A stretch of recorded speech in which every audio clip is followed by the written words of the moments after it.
Hello everyone and welcome back to the channel. My name is Amisid and today I am showing you my 3.20 version of the Forbidden Rite Cast on Crit Occultist. Now I played this build last time in 3.18 Sentinel. Now I will say this build has some notable differences from 3.18 and to 3.20, which I'll go over in the gear section, but overall the build feels somewhat similar, but I would say it lost, just a good decent amount of defense and tankiness because we lost recombinators, so it's not as easy to get things like, or rather it's impossible to get things like global defenses on a Vol Regalia, things like that. But even if you wanted to get like the Juicer Grasping Mail, the 100%, that's not an option anymore either. You have to get 50% or go for Skin of the Loyal, Skin of the Loyal, etc. So overall, the build still feels really great to play. Really good to play. Is very tanky. It's very high ceiling for DPS, but I would say it's different. It's potentially more expensive to get into the entry level. Again, we'll go through the gear and you'll get a feel for that. But overall, the build is still amazing. I love it. Cast on Crit is just one of my favorite build archetypes. I play it almost every league. I feel like at this stage I play some degree, some variation of it. So you're getting a good feel for it here with like the bossing, with it doing Elder Slayers, etc. So anyway, let's go ahead and jump right into the gearing section and I will show you how it's all put together. Alright everyone, we are back. Now let's take a look at the gear here. Now as I said, this is an expensive build. You really, in my opinion, cannot get away by kind of super cheaping out, particularly the Mage Blood. You can make budget choices throughout, but the Mage Blood is in my opinion, critical to this build. You could go, I guess maybe you could squeeze it where you did like a 3 Magic Flask Mage Blood, but realistically I would say you need to kind of go all in and get the 4, which is I think about like 280 to 300 divines, give or take, depending on the day. So I would, in my opinion, you do really need it. Let me close that out, sorry. Looking at the other pieces of gear here, so I have a dagger. The best possible dagger is going to be a spell deal double damage implicit dagger. Those are very expensive on this base.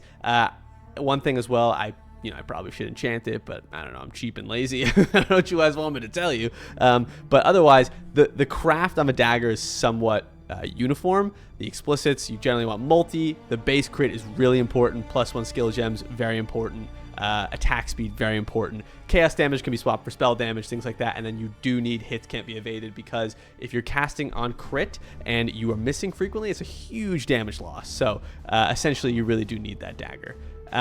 Implicit helmets. The helmet implicit power charge is very important. It's a lot of extra damage, that extra power charge. The enchant, same reason, additional projectile, really good. The best option for this would be a not 11% version, but instead a 21% version. You can see I have a terrible roll, but you'd want to get a better roll, but this was like the quote budget choice. So there you go. That's one of the budget options you could make, I guess, so to speak. This only costs 6 divines. This was about 25 divines for context. I should have been saying that along the way. Aegis Aurora kind of goes without saying. It's just nuts for an ES build, plus you get the max cold res. Stonks. It's very good.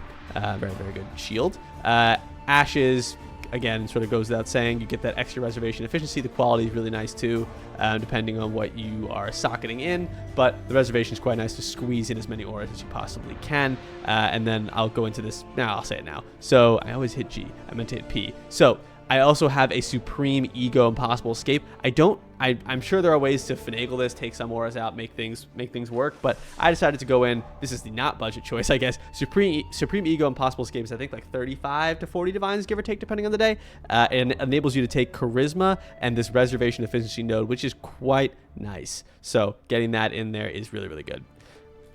Now, looking at the body armor. So body armor, actually, there's a couple different choices here. So I took on Wavering Stance on my Relic with an Invocation and got Glancing Blows on my Skin of the Lords. It saves this point here.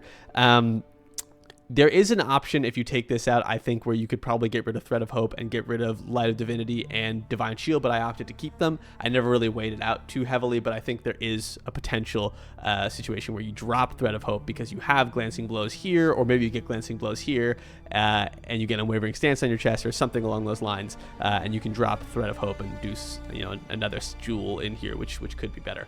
But I didn't weigh that out too heavily, but I'm just sort of I'm just having a hypothetical here where this could be a choice. So this actually was quite cheap. This is only about 60C, I want to say, maybe 75C for this chest with these colors. Very nice. You get the +2 socketed gems. That's quite good because you socket it in power and you just are juicing up your anomalous FR. And you do want this to be 21 base, so quite nice.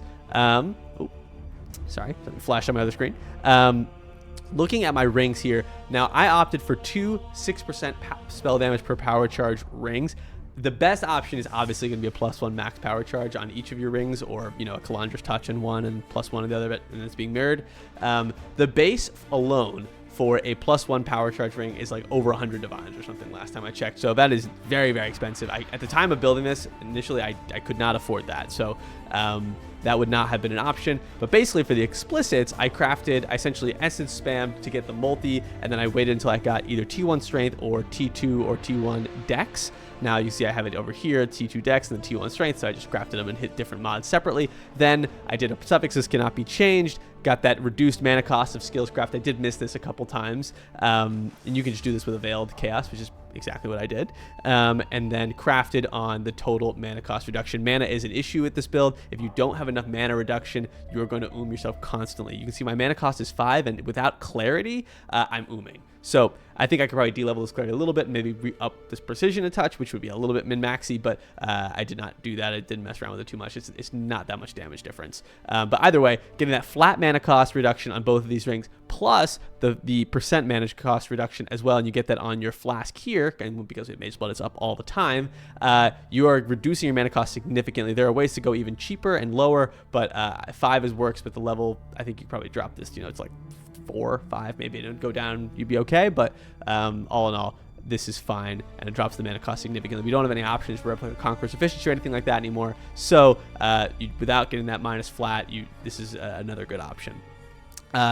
My Hands of the High Templars are probably my worst piece, I would say. They only cost about 8 divines, give or take. Rings, by the way, the rings to craft were probably only like 5-ish each. 5-ish each. The crafting process was identical. So, and these are not the best. Again, we really would want like prefix with flat ES as well, but you know that I decided to be cheap and lazy, I guess you could say. But that is the best option for raising my ES, because as you can see, my ES is not super high. This is not like the tankiest version of this build, I would say, especially compared to the 3.18 version. It's not nearly as tanky, but we'll get into that in a second. So looking at the Hands of the High Templar, the best choice here, so Despair and Spell Crit are both quite nice, but we really do want some kind of plus socketed gems here, because you can see I have Purity of Ice in my helmet, which is odd, but usually if you put it in your gloves with +1 socketed gems, then if you don't, then you can get that extra +1 max all res, which I'm missing right now, which is a decent little amount of EHP. So we're missing that.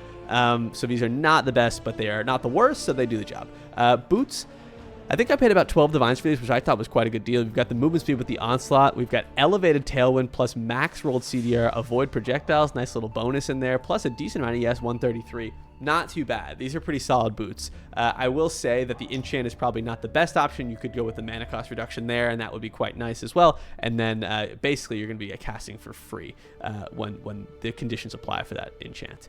Now, Mage Blood, obviously I stressed the importance there, but quickly walking through the flasks, my resistances are being almost entirely carried by my flask, specifically my Bismuth flask and my Quicksilver flask with the additional Ellie Res craft. So what we are doing here is basically taking all the pressure off the gear for resistances and putting in the flasks. Now these are doing a significant number of my resistances. My only other resistances really are coming from my Mage Blood, which is very negligible, and my Hands of the High Templar, which is also pretty low. So these are doing a lot of heavy lifting for us. Now you will notice here that I do have an avoid being shocked during effect flask. You might be thinking, that's weird, why does he have that? That is because we are using Storm Shroud, which makes us ailment immune when you have this. I think it's a relatively niche tech. Not a lot of people are doing this, but I decided to opt for it with Storm Shroud, and you become ailment immune with this avoid shock during effect flask craft. So that's quite nice.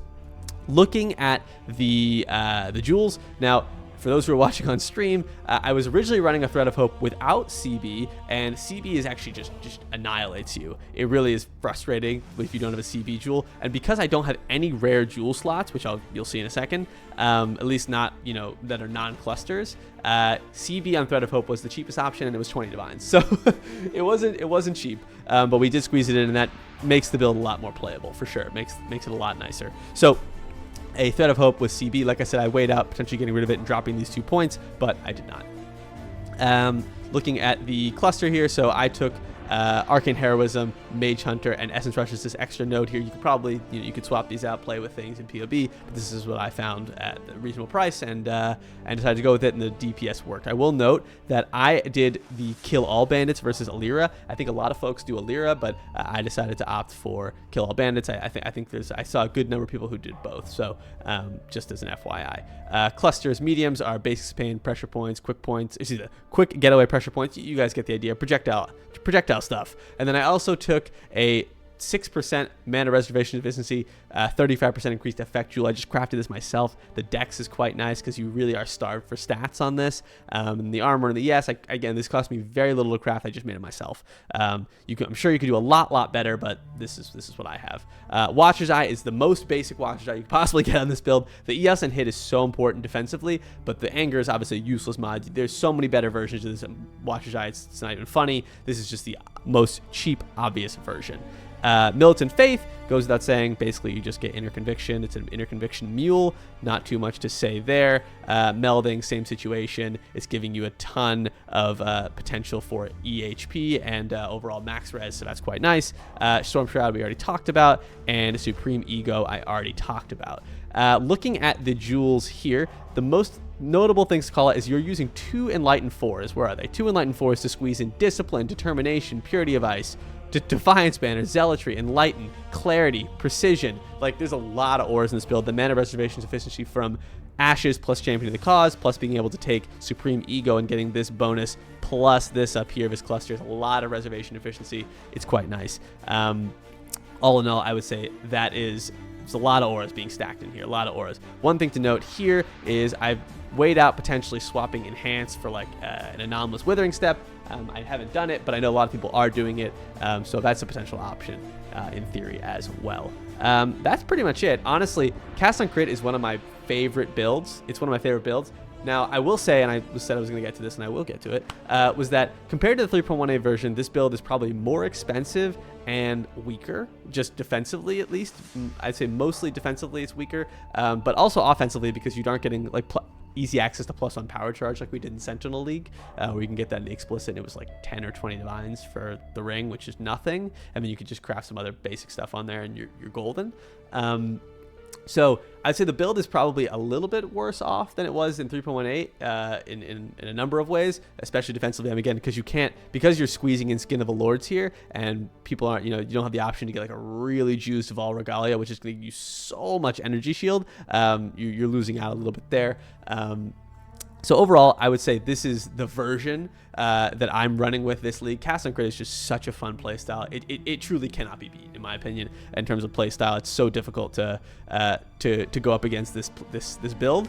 I play it a lot. This is the one build I just keep coming back to again and again and again in some form. I've done Forbidden Rite twice. I've done Ice Spear a couple times. I did Ice Nova, Assassin back in the day. Like I love Cast on Crit. So anyway, if you guys decide to play this build, I hope you have a sizable budget because this is an expensive build. Like I said, all in all, the whole thing probably cost me with jewels and everything and gems, I would say in the 500 divine range, including Mage Blood. So it is not cheap. I think it's very difficult, if not impossible, to go budget on this, just because alone I think the Mage Blood is so critical. But anyway, I hope you guys like this one. I hope you guys like this showcase. If you decide to play it, have fun. I know you will. And I will catch you guys in the next one.